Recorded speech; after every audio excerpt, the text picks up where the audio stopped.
Test, test. Hello, test, test. Can you guys hear me? Let me pull this up. Let's see. KelB22, Darkness Demon 8, Mikey Weiss, Bernie Gambano, Blaze Sawyer, Samuel Pagan, a lot of beautiful people in here. Let me know if you guys can hear me okay, if I'm too low, if I'm loud enough. But this is very, very, very spur of the moment. As you guys know, timing is everything, and when I can squeeze an hour or two into anything, then I want to do it. And what better than to spend some time with you beautiful people? So I figured I will do just an impromptu Q&A because I never got to say thank you for the 27,000 subscribers. And I just got off work, by the way. So I'm collecting myself. I don't know if you guys have full-time jobs, but you know, I have one of those jobs where it's just I have a million things coming at me at once every day, and so doing something like this is just kind of nice to sit back and, you know, just chill a little bit. So I figured I'd chat with you guys. If you have any questions that you want to throw at me, that's fine. Or if you just want to talk horror, that's fine too. A few more shout outs here. Dylan Thomas, What's in a Name, Mark Whirling, William Duda, a lot of familiar names here. K&A Films, Noble Nate, Justin Koch, Kathy White. Hey Kathy, how are you doing? Bernie Gambano, a lot of familiar names, and I'm glad because I really appreciate all the support you guys throw my way. You know, it's pretty humbling sometimes to think back to when I started this journey 4 years ago, thinking that there's no way I'll ever even reach like 5. Well, really, when you first start, you're happy just to get 100 subscribers. Honestly, I mean that seems like a feat in and of itself. So, yeah, John Wick 3 was good. It's definitely my least favorite of the bunch. I don't want to use the word worst because it's not a bad movie at all, but yeah, you know, I think it fell apart for me in the third act, tone-wise. I wanted it to be as intense, and especially since it's the third chapter, presumably the last. But I'm not going to go into spoilers. But yeah, so Manhammer R15. Yes, I am a drummer. I have been a drummer for over 30 years now. I've been in 3 bands along the way. When I was in the military, when I first jumped in, I got into this band. That was pretty much an all originals band. We have a couple of singles that I have on like cassette. But yeah, and then I was in a couple bands later in the years when I was in the military. So yeah, I love music. Music's a big part of my life. Yeah.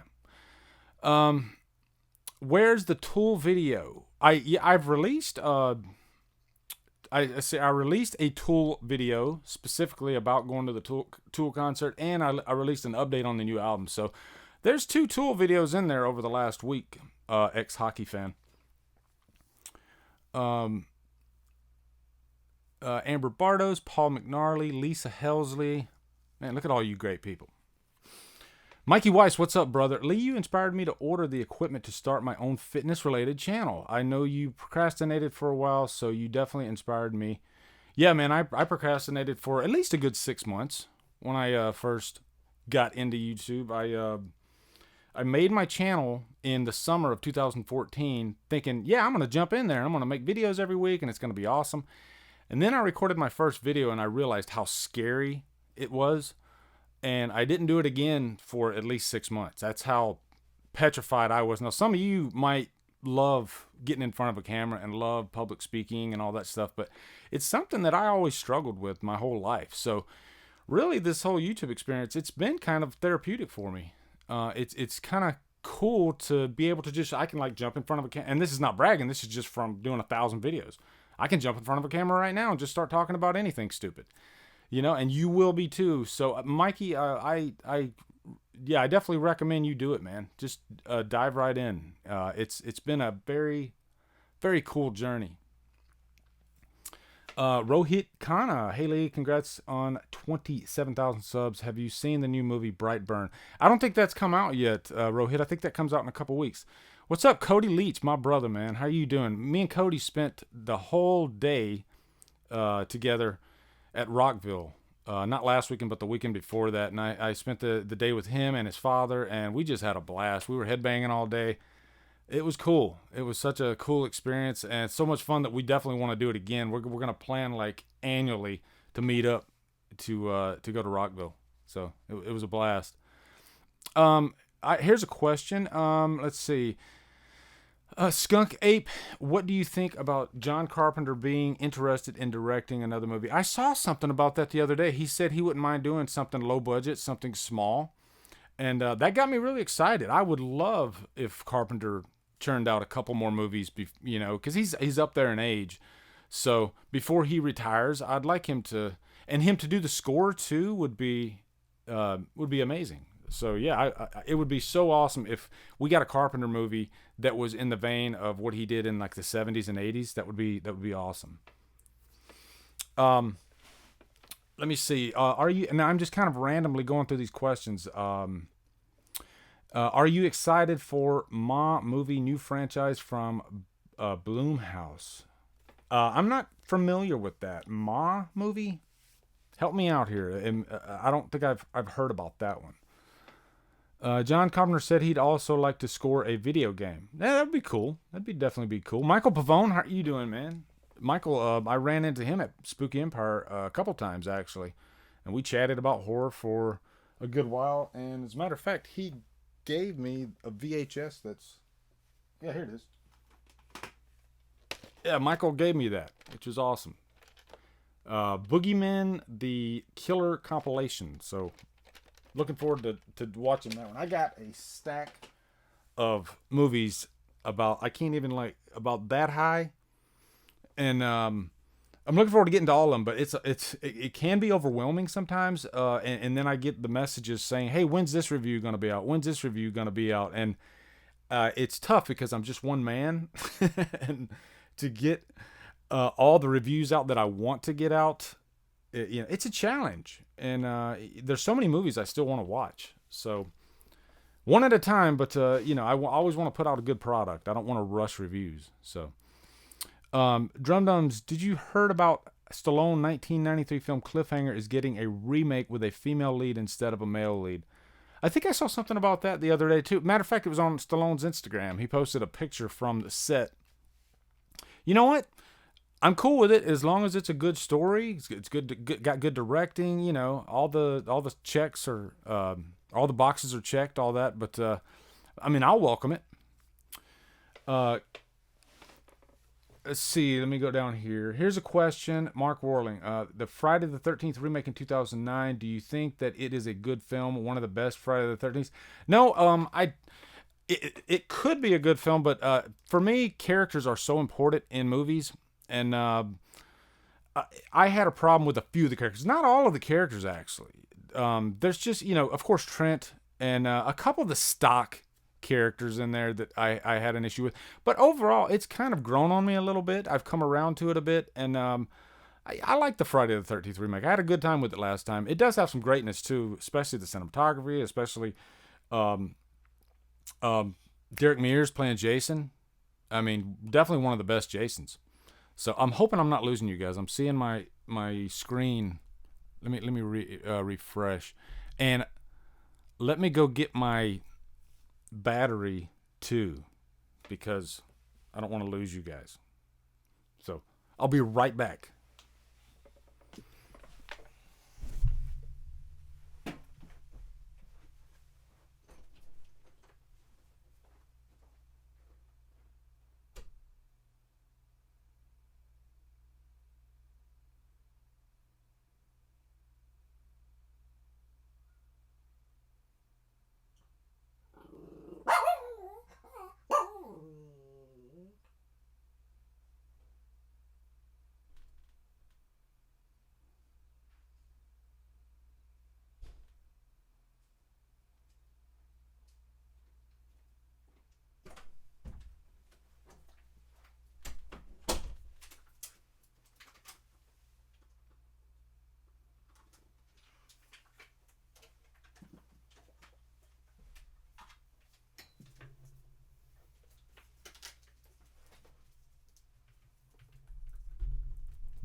Okay, I am back. I have Levi. He's literally sitting on the bed right next to me. Hold on. There is Levi. And I have the Halloween soundtrack playing in the background. I don't know if you guys hear it, but yeah, that is Levi. I'm not taking Levi for a walk. So, have you seen any Larry Cohen movies? No, I have not. Name sounds familiar, but I've never seen any. Have you seen 1998 film D. Snyder's Strangeland? Yes, and I actually have the soundtrack to that too. It's not a bad movie, actually. I mean, as far as like getting like really creepy, it's got some creepy stuff in it. Yeah, there's Levi. Looks adorable. All right, so I think Levi should start his own YouTube channel called Woof. Yeah, that could be that could work out. Levi's got a following. Charty Dark, any advice for someone who's new to YouTube and who wants to do what you do on here? Yeah, I'm gonna do that for you. Let me turn this down for a sec.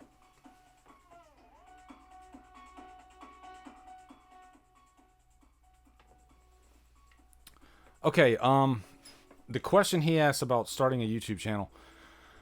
Whew, that's a big question. I'd say it takes a lot of dedication, a lot of patience, which is something I see a lot of newer channels don't have. They jump into the pond, they don't get the views that they're wanting, and then they start getting frustrated, and so they end up quitting, or they go on tilt and start trying different things. Whatever you do, whatever you're good at, stick to it. Because eventually I think it will catch on, but it's not going to catch on for the first probably year. I mean, my first few months, I was lucky if I got 50 views a video. It's too loud. Hold on. Yeah, I was lucky if I got like 50 views, and I'm sure Cody could tell you this too, but you have to have patience, you have to have dedication, you have to constantly push yourself to get better. You got to really take a hard look at yourself and every video that you do and say, was that good enough, and how can I make it better? You know, I always look at my last video still, and I'm always like, what could I do to make this product better? You know, it's really kind of like marketing 101, you know. Even outside of putting that video out, what are you going to do after? You know, are you just going to put the video out and then step back and do nothing? No, so you got to find strategic ways to market yourself. And I tried quite a few different things along the way. But the biggest thing I still do is I always share my videos on like Killer Flicks, which is a page I created. So I share them on Killer Flicks. I share them on my main Facebook page. I share them on Instagram. Instagram's a big one, actually. Instagram helps quite a bit. And Twitter. I do all those, and it's it works, you know, and you might not notice it, but it's a gradual thing. But and lastly, I have to say the community. You have to get involved in the community. I couldn't have done this by myself. One of the first people that reached out to me, actually, when I had like probably 200 subscribers, was Art from, his channel. Let Me Explain, and the ATZ show. Let Me Explain's I think over 500,000 subscribers now. But when I started, he had 3,000 subscribers, and he reached out to me, and he said, "Hey, I want you to be a part of my Cineclass," which was this trivia movie question type deal. And so from Cineclass, I met so many other channels, and then we started collabing with each other. And, it just being involved in that community gave me the willpower to keep wanting to push myself, because I'd see all my friends doing it. And at that point, I cared, but I didn't care that much about reaching 1,000 subscribers, let's say, back then when I had 200 subscribers. I just wanted to grow steadily. And then once I started growing steadily, I started creating a following, and then I said to myself, what can I do now that I'm starting to grow? What can I do to make something that's just around this channel that people will want to come look at? And so then I created this thing called 31 Days of October, where I kind of did what Art did. I had a bunch of other channels, sometimes a little smaller channels, sometimes bigger channels. And I invited them to do a weekly program. And I think 31 Days of October really gave me that boost that I needed. And, you know, and I know this is a really long answer, but you asked for it, so here it is. Another thing that really helped me was when I started doing franchise reviews. You know, and you see a lot of people doing franchise reviews. They were doing them before I did them, but I started with with Halloween, which thinking back now, I probably should have started with a smaller franchise, because I went back and redid the whole Halloween franchise. But the Halloween franchise is really what gave me a big boost. I started seeing a lot of views on those videos, and when all my other reviews weren't getting that many views. So I was like, okay, cool. I got one thing here that's starting to get views. So then how can I capitalize off of that? And so then you start brainstorming other ways, you know, like, oh, now I can do the Friday franchise. You know, I can do Nightmare. And then I can talk about other movies that are, you know, one-offs and all this stuff. So really, I kind of jumped into the horror genre.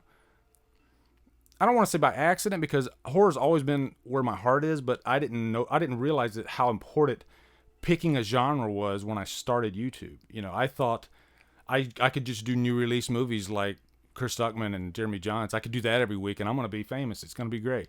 And then quickly I realized it's more about finding a niche. And luckily my niche was horror at the time. So I was like, hey, I'll just stick on horror, and I don't have to review every new release that comes out every week, because a lot of these guys, they're not going to care. So I started, you know, going with what my heart was in, and what, more importantly, what my viewers wanted me to discuss. And so that's what I did. Gary Sims says, do you start with the big three straight away when you start a YouTube channel? Advice? You start with really what's what you want to get into, what you're passionate about. You can start with the big three, but really, I mean, you could start with a franchise that's not covered as much, like, say, you know, like Pumpkinhead or Leprechaun, you know, stuff like. You could do that too. Always look for horror properties that aren't covered as much, you know, and that's not a bad thing. You know, I have some reviews that, like, I'm the only guy that reviewed that thing. Like the Incredible Hulk TV show. I did one episode of the Incredible Hulk, and that happens to be the review with the most views on my channel, with, I think it's like something like close to 70,000 now, because nobody else has a review of that episode. So and a lot of it's like throwing a dart, you know, and a lot of it is luck, you know, as far as like what's going to get views. You still have to have a quality product.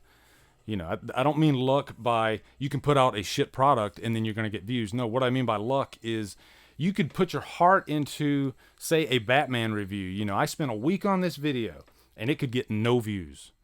You know, or you could put your heart into some other video that you don't think is going to get any views, and all of a sudden it just blows up. So quality is important. Always try to put out a quality product, no matter what video you put out, because sometimes you could put out a video that starts out not getting any views, and then all of a sudden a year down the road you go back and check that video and it's got like freaking 10,000 views, and you're like, where in the hell did that come from? Because not too many people have reviewed it. Like Into the Grizzly Maze, that's a great example. I reviewed this bear attack movie called Into the Grizzly Maze. I tried to do a good job with it. I threw some comedy in there, and that one's one that still to this day it gets views. So thank you, Believe in the Hype. Favorite Rob Zombie song? Sorry for that super freaking long answer, guys. I mean, I could probably cut that whole section out and make a separate video out of it, because that's probably the number one question I get. So I figured, you know, I'll give it all right here.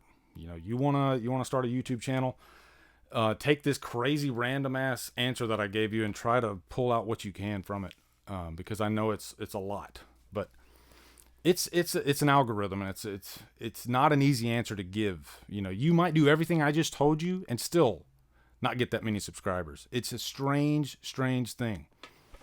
But like Dead Jester Circus says there, do what you're passionate about, horror, action, comedy, whatever it is. Yeah, you got to be passionate about it no matter what. I mean, there's been times where new releases have come out and I'm like, I don't want to review that. And I don't, because I know that I'm going to put out a shitty product if I do that. So I'd rather focus my energy on something that I'm passionate about. So, favorite Rob Zombie song? I didn't even answer his question. I really like, and this is a really cliche answer, but I love Dracula and I love More Human Than Human. And I know those are freaking, the hits, but I love those songs. Those are really good, actually. And thanks, Cody, because Cody's got a ton of great information about doing a channel. So I'm glad Cody's jumping in there and helping you guys out. What horror franchise would you like to see made into a TV series? Well, I've talked about this before.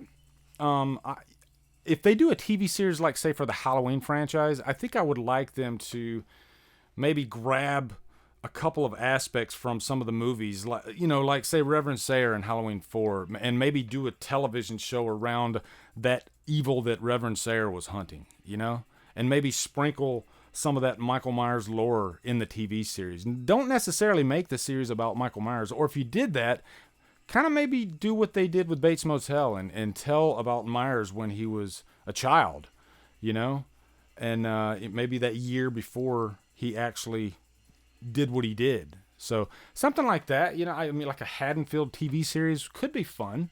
And you could, I know they've had one for Friday the 13th and Nightmare, but I think those two missed the mark because they strayed too far away from what made those properties great. So it's a fine line you have to walk, I think.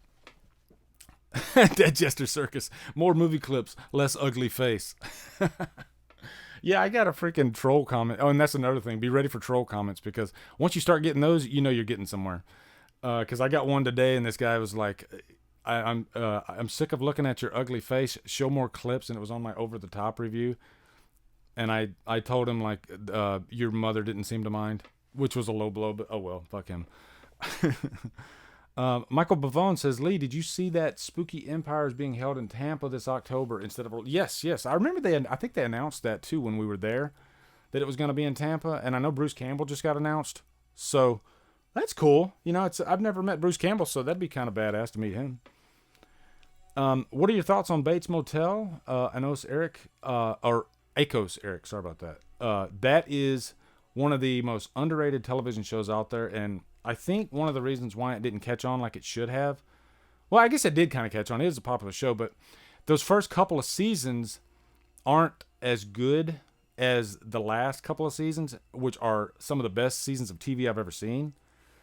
So I think it misled people, A lot of people jumped ship at a certain point in that show. And luckily, I stayed on board, and man, it got really intense. And like I said, those last 2 seasons are amazing.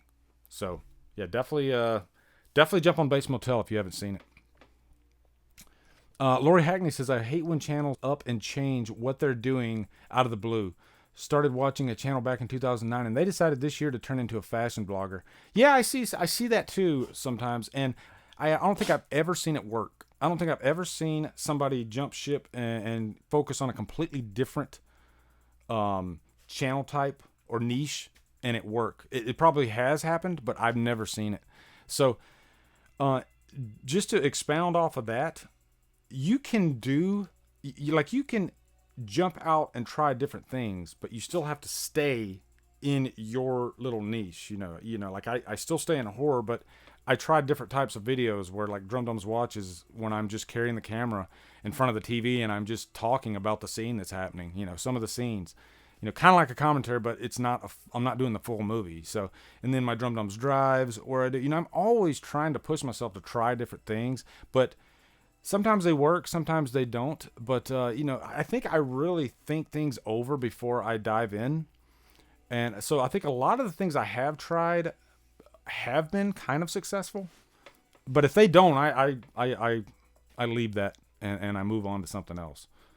But yeah, if I jump into anything new, then I'm definitely going to think about it really heavily and say, how can I get the views that I want to get out of this video?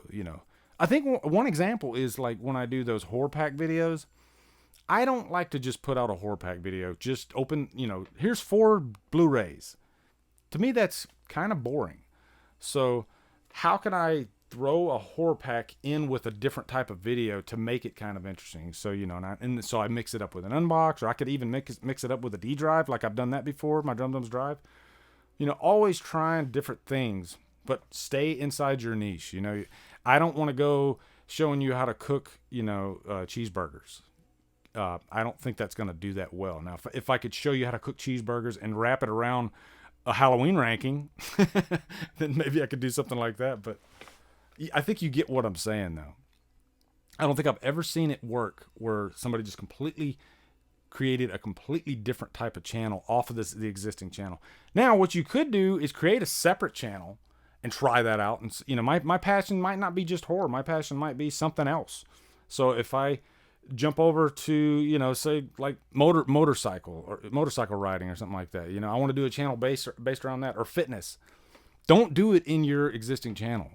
Create a separate channel around, say, fitness, and then focus your energy. And I don't think I could ever be one of those guys that creates two channels that are completely different, because it's hard enough for me to focus all my energy on this channel. And I think when you have two channels like that, at least for me, I don't want to neglect one or the other.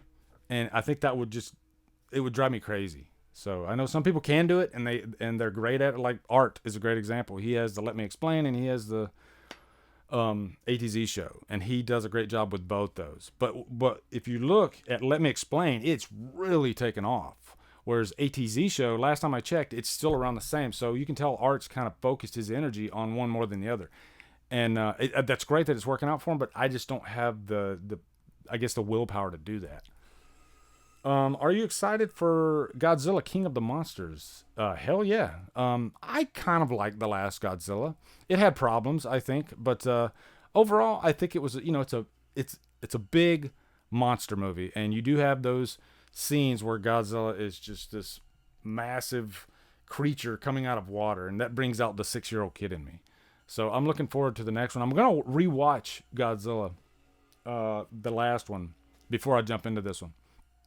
And one thing that's interesting about that is my very first video that I did in 2014 was the last Godzilla movie. And that's the one where I deleted the video because it was so horrible, and I was petrified. So it's kind of funny. It's like coming back full circle. I was actually thinking about reviewing the last Godzilla before I did this one, but I might still do it. I think I got some time because it doesn't come out, I think, for another couple weeks. So I might still do it. Will Smith, let's talk about Game of Thrones. Haha. What do you think about the petition? Will Smith, man, I can't believe you just mentioned that, because I was literally considering recording a video on that petition when I got home from. I was like fuming from that petition coming home from work today. I heard about it yesterday, I think. Ooh, let me get into this. And this happened with Last Jedi too. And that's a great example, because I don't like The Last Jedi. But to create a petition because I don't like something, to me, I think is ridiculous. Because, yeah, you're trying to send a message, but you know what? The message is already out there. So it's like you're foot stomping the message, but in a very immature way. And I always think about the people that work behind the scenes on these movies, And so, like, if I spent freaking 6 months working on this movie, and then I see online they want to make a petition to remake the movie, I'd kind of be offended by that. Like, you know what? You write a script, and you get your ass over here, and you put in the hard work, and you make this movie, okay? And if you can make a better movie, then, hey, maybe you're right, maybe I'm wrong. But this petition for Game of Thrones, I think, is ridiculous. I really think it is, because you know what? There is an audience like myself that think this season is phenomenal. And I'm not going to go into any spoilers. I know Cody's in here. Cody hasn't seen it, so I'm not going to talk spoilers. But I think this season is absolutely phenomenal. I really do. You might hate this season. That's fine. But you know what? If you hate this season, it's still ludicrous to me for you to expect them to remake the season for your selfish reasons. It doesn't make sense to me at all. I think it's very immature. At the end of the day, the season's going to be there. You're not going to like it. But you know what? Your life's going to go on. It's going to be fine. But you have, and I'd say at least half of the audience loves this season. When I watched that last episode, no spoilers, I thought this was probably one of the greatest episodes of Game of Thrones I've ever seen. Top 5 at least. And I thought for sure, I was like, there's no way that everybody's going to hate this episode. I think this was going to be one of those episodes that a lot of people, most of the audience is going to love. And then I turned on my computer and I saw like people hating this episode. And I didn't understand why. And if you watch my review, I go into the reasons why a certain character did what they did in that episode. And I think everything led up to that. And one thing, this whole bad writing excuse, that's another thing that really just annoys the shit out of me. Because do you want everything spoon-fed to you? Because all the reasons are there. Is there some ambiguity? Yes. I like that. I like when there's ambiguity in a story. I like to kind of put my own thoughts together and come up with something. And to me, that's what I loved about Game of Thrones and that certain character. For me, though, everything and then some was there leading up to that decision. So, and it's one of those episodes that, like, since it happened, I keep thinking about the episode. And you know what? I love it even more. There's even like a Metallica video, and some of you might have seen this, of For Whom the Bell Tolls. And it plays over a certain scene in the episode. And it is the most badass thing I've ever seen. And it sent chill bumps down my spine. So if you haven't seen it, just type in Metallica For Whom the Bell Tolls Game of Thrones. It'll pop right up. And if that doesn't send chill bumps down your spine and make you, give out metal horns, I don't know. Yeah, I don't know. But the whole petition thing just really annoys the shit out of me. And it's kind of a living example of, I guess, our society today and how we're so... I don't know, we're spoon-fed, and we're this sense of entitlement that everybody has, when Game of Thrones is probably top 3 greatest shows on TV. Even this last season, even if you don't like it, it's still better than most of what's on TV these days. But we're so spoiled and we're so entitled. And the big thing is we want the story to end like we want it. To me, it's kind of ridiculous, because there's been a lot of great movies that ended completely different than I thought it was going to end, but I still enjoyed it. So I don't know. I could talk all day about that freaking petition and how stupid I think it is, because it's just pointless. The point's already there. Everybody already knows that there is, like half the audience hates this season. So what does the petition do?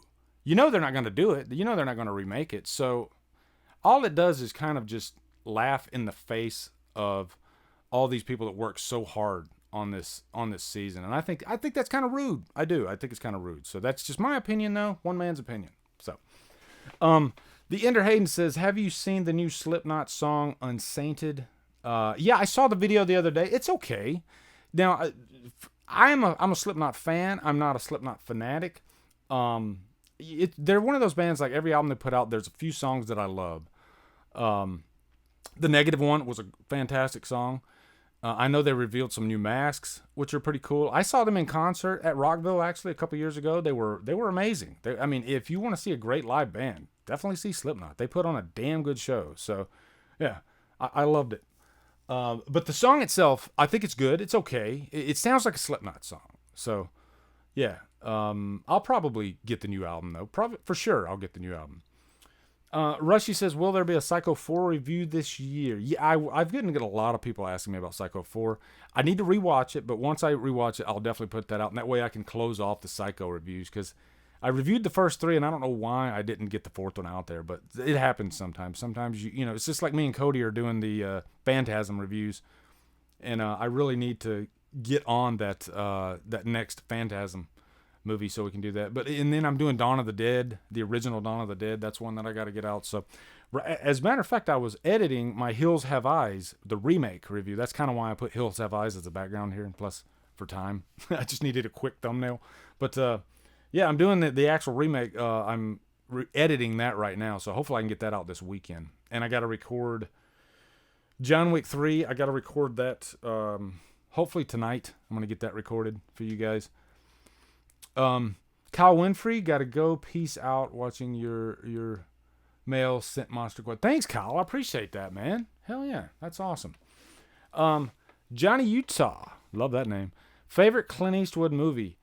I gotta go with I'll give you 2 movies I love by him. Unforgiven is definitely by far my favorite Western, and I love Sudden Impact. And that's my childhood too, because that's the first Dirty Harry movie I saw. But that movie knocked my socks off. I love the hell out of it. And I love that scene where he's in the restaurant and he says something like, "We're not gonna take that" or whatever. And then and the guy says, "Who's we?" And he goes, "Smith and Wesson and me." Clint was just such a badass back with the Dirty Harry movies. But Unforgiven 2 is another one that I love because you think Clint's gonna be this badass guy throughout the whole movie like he was in his earlier years, and he's really this just beaten down broken man after his wife passed away. And he used to be like the most dangerous guy ever. He used to be kind of like the outlaw Josie Wells. And I love that the story picks up after his heyday, and how he's just this weak, beaten down guy raising his kids.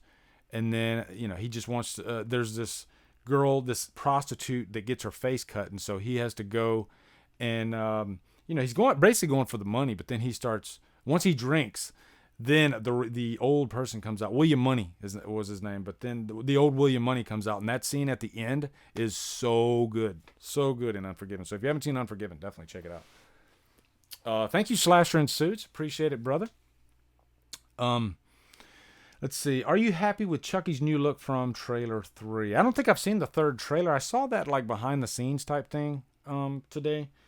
I do like that they're going mostly animatronic. That was a surprise. I thought this was going to be mostly a CGI Chucky. I do like that they're actually going old school with it. And it's hard to tell until I see the finished product, because I've seen some pictures of him. Some pictures look good, some not so good.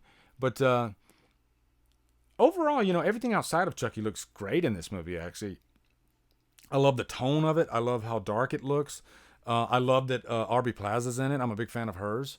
And, this doesn't seem like they're going for the comedic Chucky. So, yeah, I'm really looking forward to it, actually. Let me check. Yeah, that's still going. Okay. Andrew L. says, what horror movie do you feel has had the best promotion marketing? I got to say Halloween 2018 had a hell of a marketing campaign last year. I mean, they really drove that baby home all the way up until the release.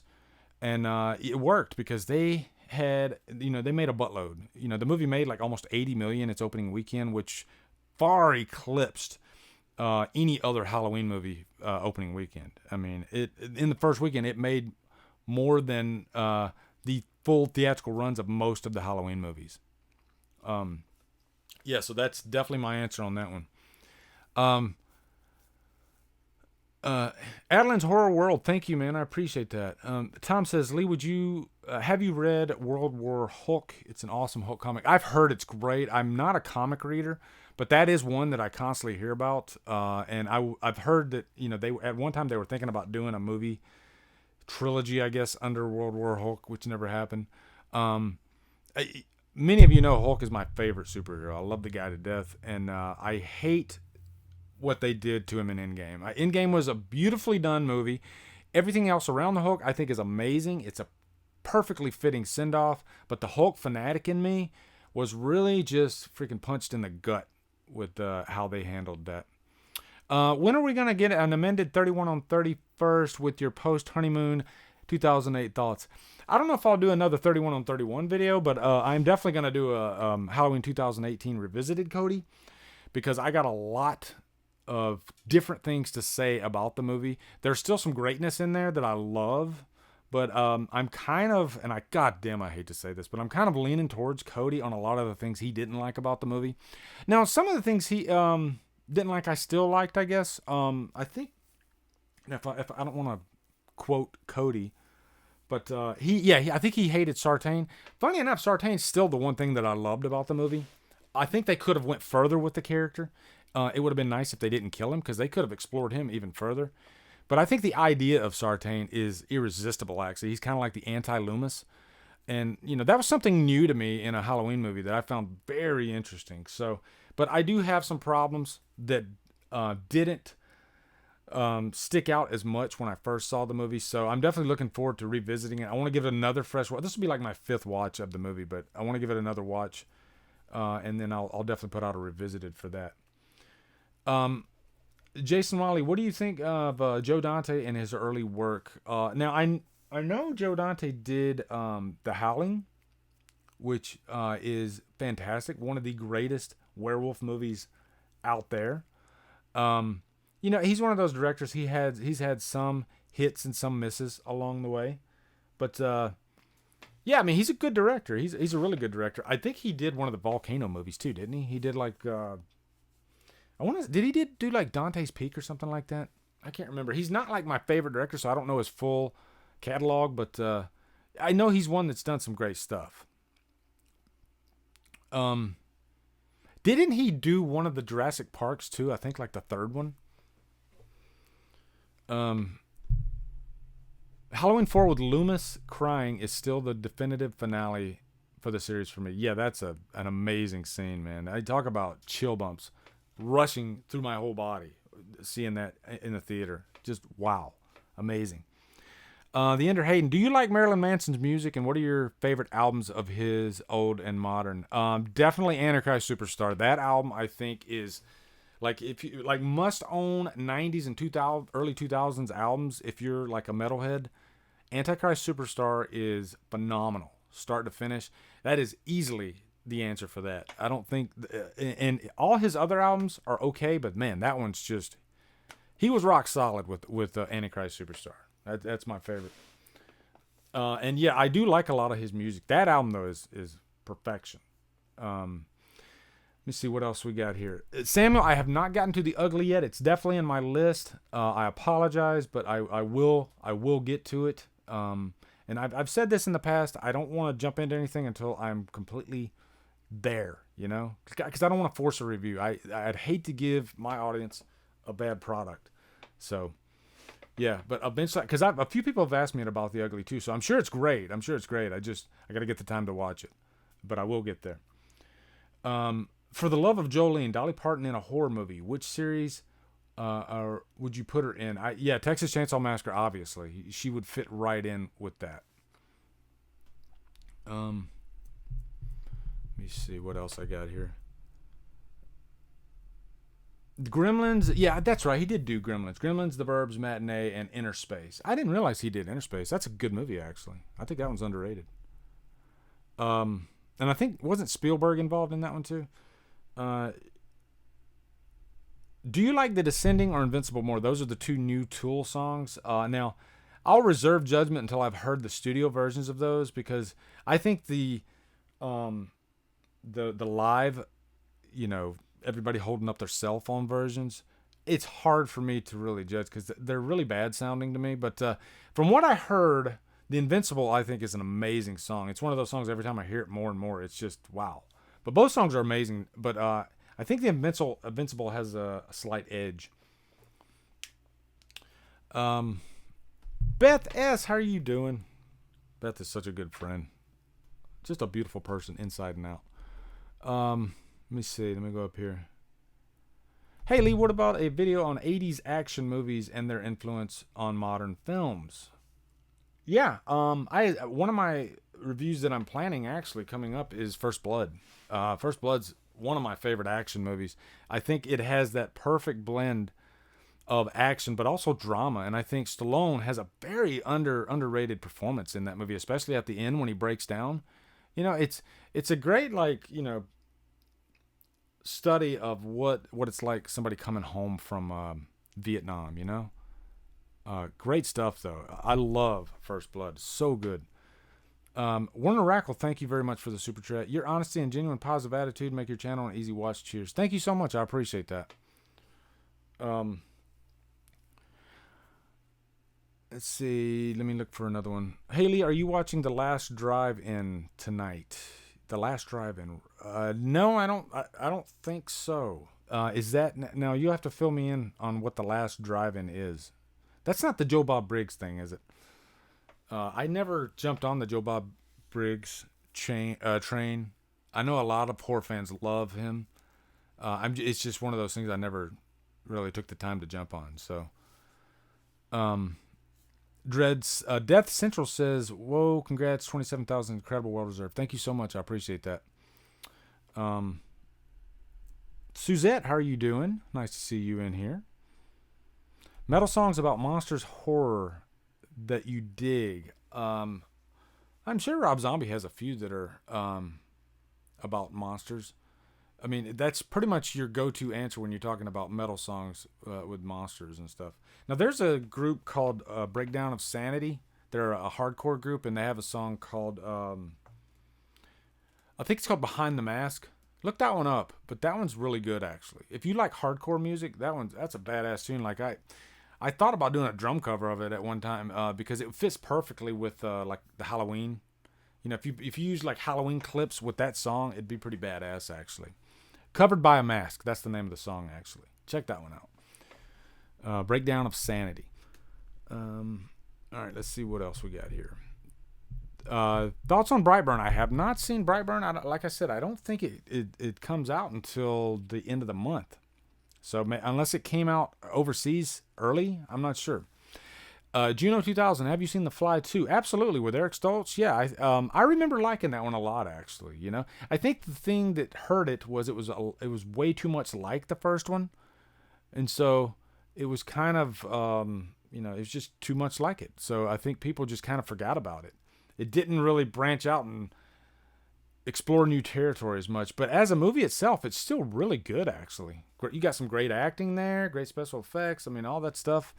Really liked Eric Stoltz, and Daphne Zuniga is in it. Yeah, so from The Initiation. So yeah, I mean it's a good movie. It's not a bad movie at all. Gateway horror films, movies to show someone wanting to dip their toe into horror from Beth S. That's a really good question. Scream is like the definitive answer. You know, if I have friends that don't like horror, and I want to show them a horror movie, I definitely show them Scream. Even the first Halloween is a good answer to that. Pretty much any 2000 horror slasher is a great answer. Because you got Pretty People and you got like as much as I hate to say it, Prom Night, that movie that I hate so much, that remake. A lot of people that don't like horror like that movie. So I guess that would be a good gateway answer, even though I hate the movie with a purple passion. But yeah, pretty much any of those 2000 like slashers with the pretty Barbie doll people, those are always a good movie to jump. You know, you want to stay away from the Rob Zombie though. Keep that far away. That'll scare the shit out of them. Hey Lee, what do you think of the movie It Follows?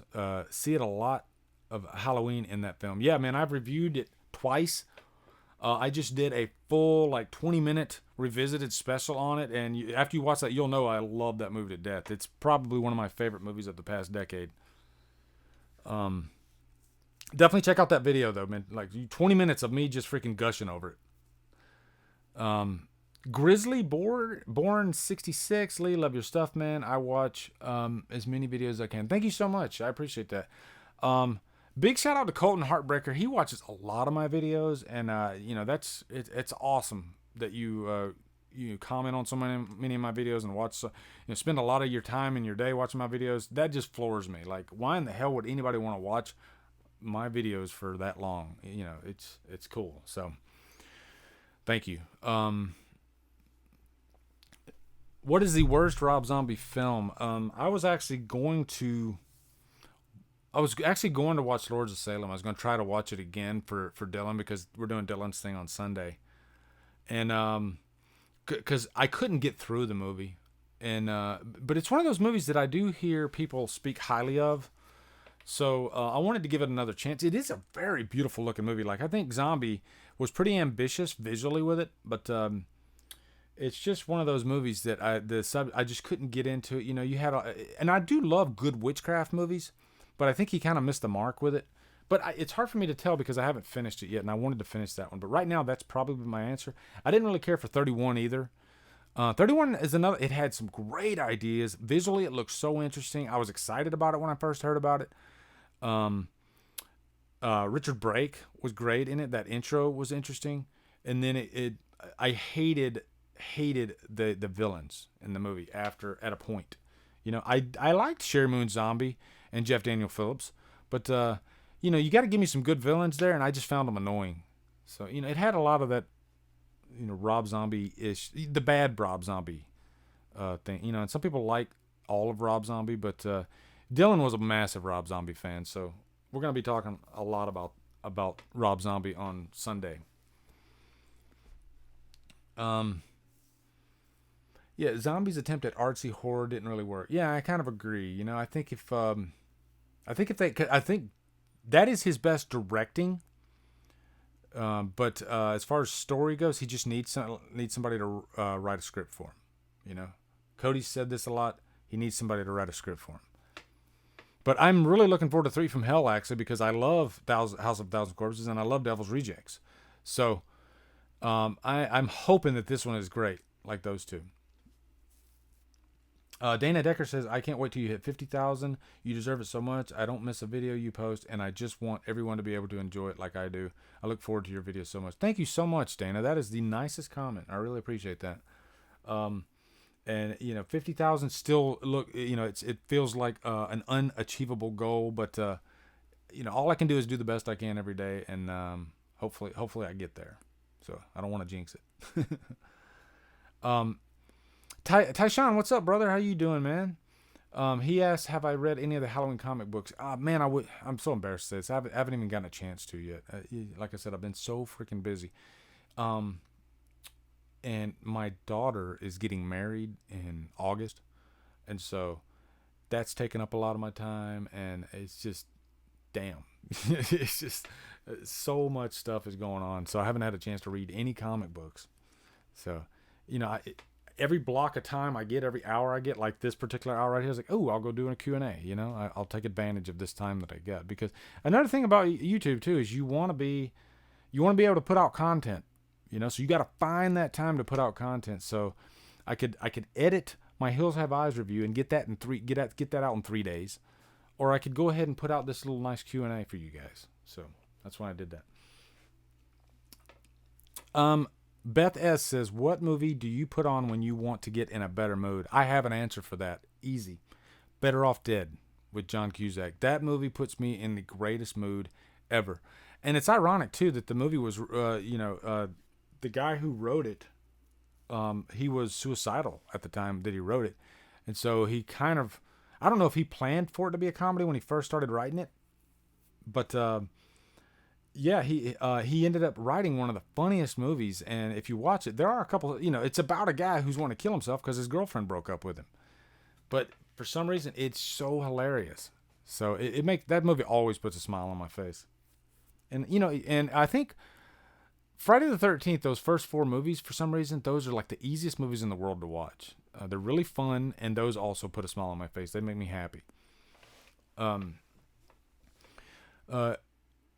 Ebert Thon says, I just saw your Halloween commentary from the whole franchise. Would you like to meet the most? Who would I like to meet the most? Definitely Danielle Harris. I've always wanted to meet her, just so I could talk to her about what Halloween 4 did to me. You know, how that movie, like, changed my life, as silly as that sounds. I'd love to have a conversation with her about that. So she's definitely my number one. You know, and I would have loved to have met Donald Pleasance. Of course, that would have been my number one if he were, you know, if I could have done it back when he was alive. But yeah, so right now, yeah, it would definitely be, and it's, you know, and of course Jamie Lee Curtis. That would be cool to meet Jamie Lee Curtis. But yeah, Danielle Harris for sure. Oh yeah, Rocky is another one that I constantly throw in. You know, I watch Rocky at least once a year. At least one of the Rocky movies. Rocky 2 is a great one too. I love Rocky 2 so much, especially the scene where, you know, Adrian comes back and then she tells Rocky when. Every time I watch that scene, man, just chills go down my spine. And then when they're that final fight, I think Rocky 2 and 4 have the best final fights. You know, for different reasons. I think Rocky 2's final fight is so much more emotional. You know, because Creed means business in 2. Whereas in the first one, you know, he's kind of toying around with Rocky. And about in the middle of that fight, then he realizes, oh shit, this guy means business. But then in 2, I mean, from start to finish, he is on a mission. He wants to end Rocky and move on with his career. And, you know, I think Adrian's the star of Rocky 2. She's the one that gave Rocky the willpower to beat Creed. You know, so yeah, I love Rocky and Rocky 2. Rocky 4 is amazing, though. Yeah. Let's see. Let me look at some of these other questions up here. I have not seen... Somebody asked about The Blob. I haven't seen The Blob 1988. That's one that people keep telling me I need to watch. So, as well as... Night of the Living Dead, the remake. I haven't seen that one either. What is the most criminally underrated horror movie? Grizzlyborn 66. It's hard to say what's underrated because like everything that I think's great, if you're like a hardcore horror fan, you've probably seen it. You know, like I could say The Descent. A lot of people that aren't horror fans probably haven't seen The Descent. But if, you know, all you guys, you've seen The Descent. But I think it is like probably one of the most underrated horror movies out there. Like it's in my top 10, 15.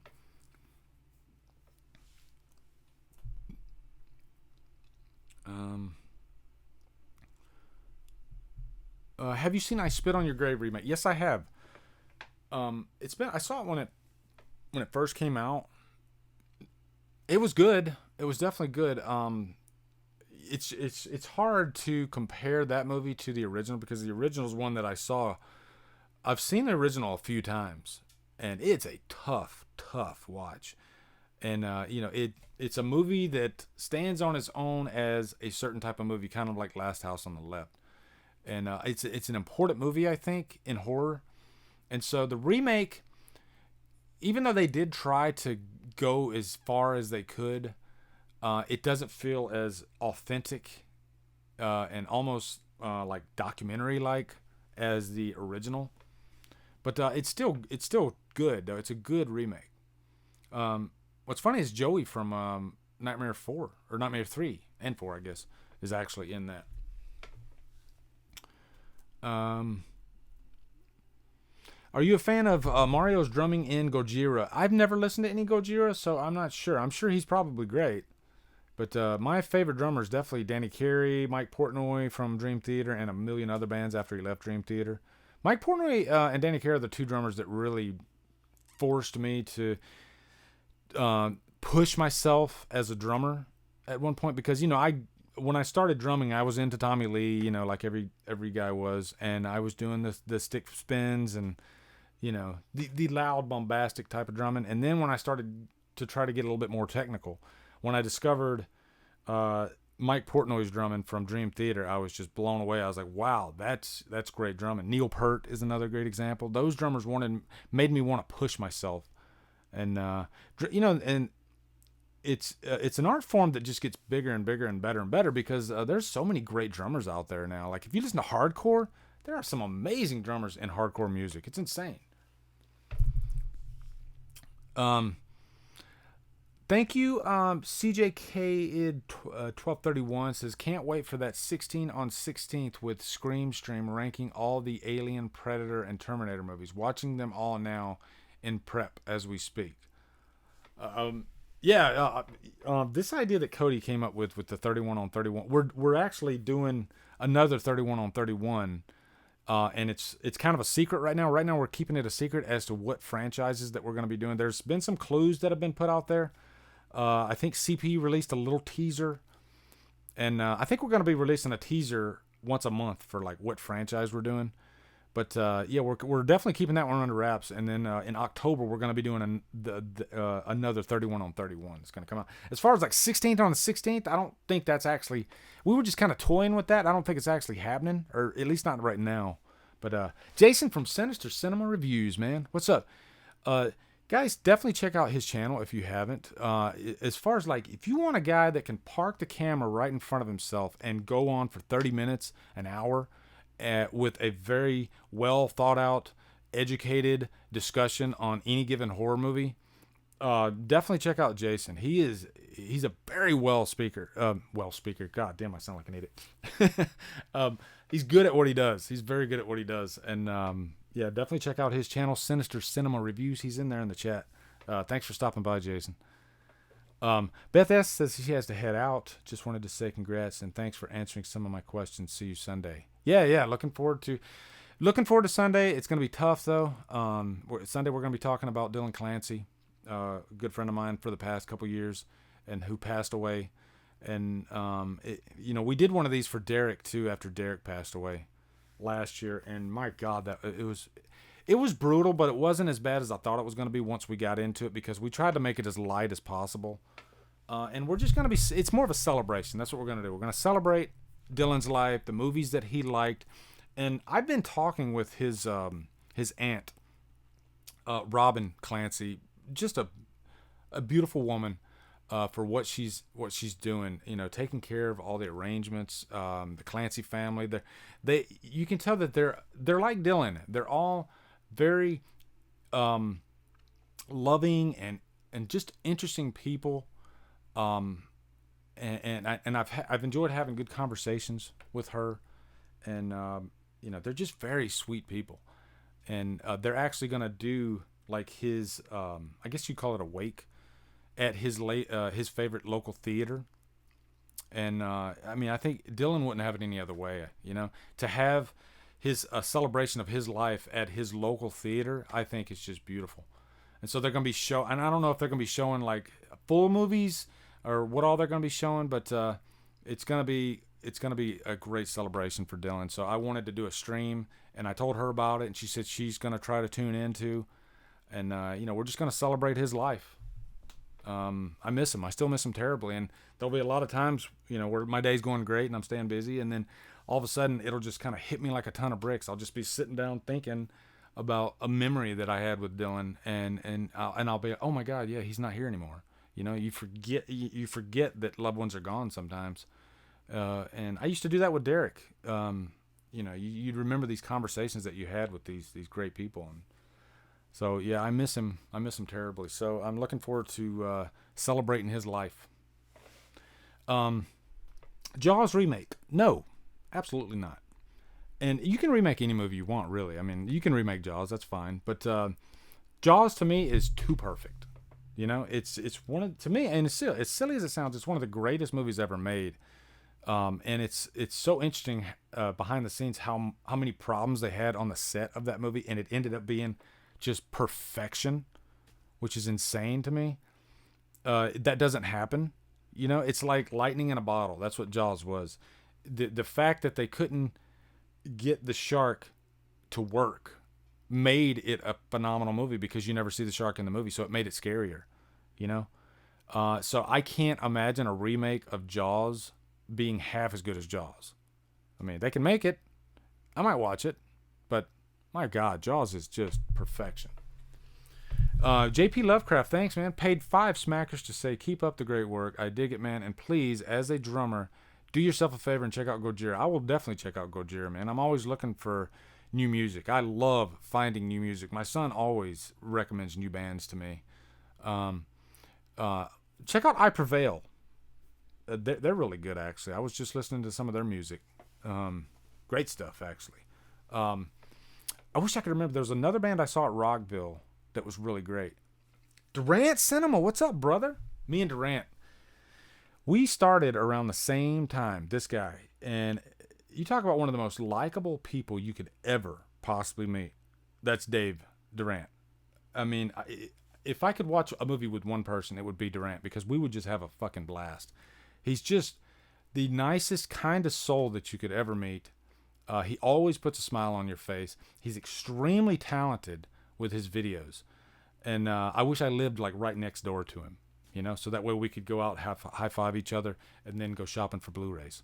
Because he's just, I love Durant. I hope you're still in here so you can hear me. Because one day we're going to get together and we're going to go do a Blu-ray hunt together, and it's going to be awesome. Chris Rock saw Reboot. That's interesting to me. And right now it's just an idea, so it's hard to tell where it's going to go. I've heard it's going to be like spinoff or something like that. So I'm very curious about it. I'm not a massive Saw fan. I like that first movie. But it's one of those series that got so convoluted. I think it took itself way too seriously. And it should have just focused more on, I think, just the kills and some neat characters around it. I just think they took themselves way too seriously. I know there's some Saw fans out there. I do love Jigsaw as a character. But, yeah, it's just, I don't know. So, I think they got nowhere to go but up. I didn't even watch the last Saw movie. I bought it, but I still haven't even watched it yet. So, Katie May, how are you doing? Katie May, I saw Hailstorm in concert. They were at Rockville, I believe, twice. And Lizzie Hale, she is awesome. I mean, she really, you can tell she loves rock and roll. She's a dyed-in-the-wool rock and roll fan. She's always giving back to the rock community. She can belt out like you wouldn't believe. Like she's not one of those screamers that has like the hardcore scream. She's one of those like 80s screamers, and I love that about her. She's freaking amazing. So, and she even like covered like a Skid Row song from Slave to the Grind, which is like one of my favorite albums. And it was the song Slave to the Grind, but yeah, I mean, she screams like Sebastian Bach screams, pretty much. And yeah, Lizzie Hale's a badass. Drewski McGillicuddy, what's up, brother? When are you going to watch The Monster Squad? Well, somebody earlier just said they sent it to me, so once it comes in, I'll probably watch it. Kenneth Manier, Fastway. Hell yeah, I was just talking about Fastway today, actually, because Flogging Molly's lead singer was the singer in Fastway, and I heard he doesn't really talk about Fastway that much at all. But Fastway, that album, Trick or Treat soundtrack by Fastway is my favorite metal soundtrack. I love every song on that album. Somebody was saying underrated horror flicks. That one from the 80s, definitely check that one out. If you like heavy metal and horror together, oh man, that's one of my favorites. Cody always is swearing by that movie too. I've reviewed it. I did a drum cover look up Drumdums Trick or Treat drum cover, and you'll see it in there. I did a drum cover of the title track Trick or Treat from that movie. Yeah, she looks a lot like Pat Benatar, actually, Lizzie Hale. She's like a cross between Pat Benatar and Joan Jett, and she's great. She's like the best parts of both of them. So, thoughts on the DCEU post Snyder?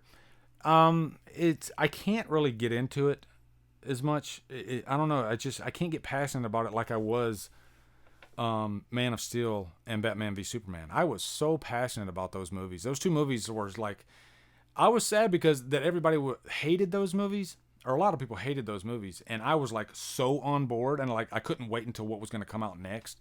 And I think they were highly influenced by Marvel after that. And Wonder Woman was a big hit, Aquaman was a big hit, but those movies to me are so superficial, and they're fun. That last act in Aquaman, I'm not gonna lie, it's epic as fuck, but there's something missing from those movies. Whereas in the MCU, and there are MCU movies that that I think get way too much praise, but what they did with Endgame and what they did with Infinity War, I think is amazing. Like that's what you want to strive for, and they did it right. They did it with those two movies. I think Spider-Man: Homecoming is highly overrated. I did not like the characters at all in that. I mean, they were pretty much checking off a PC demographic box for all of Peter's friends. I like Tom Holland as Spider-Man. I don't know how I jumped over to Spider-Man from a DC question. I apologize, but yeah. Oh, here we go. Robert Pattinson as the new Batman. It's early in the game, but I'm on board. And I'm thinking back to Heath Ledger as the Joker when everybody was freaking out when he got it. But Robert Pattinson's a good actor. He is a really good actor, actually. If you watch The Rover, if you watch Good Time, you'll see the guy can act. He's a great actor. I think he'll be an excellent Bruce Wayne. And I think he has the potential to be a good Batman. He really does. So I'm wondering if they're going to make him beef up quite a bit, or if they're just going to go for a thinner Batman like they did with Christian Bale. I'll be curious. Mario Espino, thank you so much. He said, just wanted to say thank you, and have you seen The Collector? Not only have I seen it, but I reviewed The Collector and The Collection, and I'm super excited about The Collector 3 that's coming out. So, hells yeah. I love The Collector. I love Marcus Dunstan, his directing style that he doesn't hold back. I wish that he would have made Halloween Returns. So, yes, I have seen The Collector. I also hated Spider-Man: Homecoming aside from Michael Keaton. Yeah, I agree with that, Drewski. Michael Keaton was good in it. But, yeah. Let's see. Hold on. All right. I'm going to do 2 more questions, and then I got to hang it up because I got to go to the gym. So, let's see. Hey, Lee, do you consider the tall man from Phantasm a horror icon? Absolutely. And what are your thoughts on the score? Yeah, it's a very good score, actually. It's got that 80s synth, 70s synth feel to it. I'm not a diehard Phantasm fan, but I see what they're doing. The Tall Man's a good character. I think in those later movies though that I've seen, you don't really. He's like Pinhead, you know. He just kind of shows up and then he's gone. You know, he's in the last act at least, but he's okay. Let's see. If you never saw Perfect Blue, I recommend it. Anime psychological thriller. Perfect. I think I've heard of that too. I'll have to look into it. Kenneth Minier says he's a big fan of the X-Men franchise. Avengers is good too. Yeah, the X-Men's hit and miss for me. I really liked X2 and Days of Future Past. Those movies are fantastic. So like I said, they're hit and miss. I didn't really care for Apocalypse too much, and I just can't get excited about this new Dark Phoenix movie. It might be good. I hope I'm wrong, but we'll see. Dude says, Drumdums, if you like energy drinks, try Nelu. Delicious flavor. Hope to see the Blob 1988 review in the future. Yeah, you'll definitely see the Blob review in the future. Halloween 6 for life. Hell yeah. Hell yeah. Okay, guys, I'm going to have to cut it now. But I wanted to come in here and just hang out with you guys for an hour, a little over an hour, and just say thank you so much for getting me here. I would not be here without you guys, without everything you guys do for me. There is a new VHS review coming for Cobra. I think Cobra's the next one I'm doing because I enjoy doing those VHS reviews, so look for that one, Dana Decker. And yeah, I really appreciate. I've said this over and over, but yeah, I'm serious. You guys, without you guys, I am nothing. So, and I'll leave you with this too. Check out my Patreon page because now we started this new thing where once a month we do a commentary together, and the last two that we did together were awesome. So I had a really great time with that. So yeah, check out my Patreon page, jump in there, and then yeah, we did Halloween 2 last month, or actually we did Halloween 2 like a few days ago. And then the last month we did Nightmare on Elm Street Part 2. So it was a lot of fun. Dave Cave, what's up, brother? How you doing, man? Good to see you in here. And if you just jumped in here, make sure you jump back, watch the replay. I really went into in depth on my YouTube career and how to be successful on YouTube, how it worked for me. I'm still on my journey. I'm nowhere near like those 100,000 channels, but the fact that I'm at 27,000 is still blows my freaking mind. So it's a lot of hard work though. So anyway, guys, I hope you guys have a great day. Happy Friday. And I hope you guys have a great weekend. And thank you so much for stopping by. Love all you guys, every single freaking one of you. So let me end this. Goodbye, you beautiful people.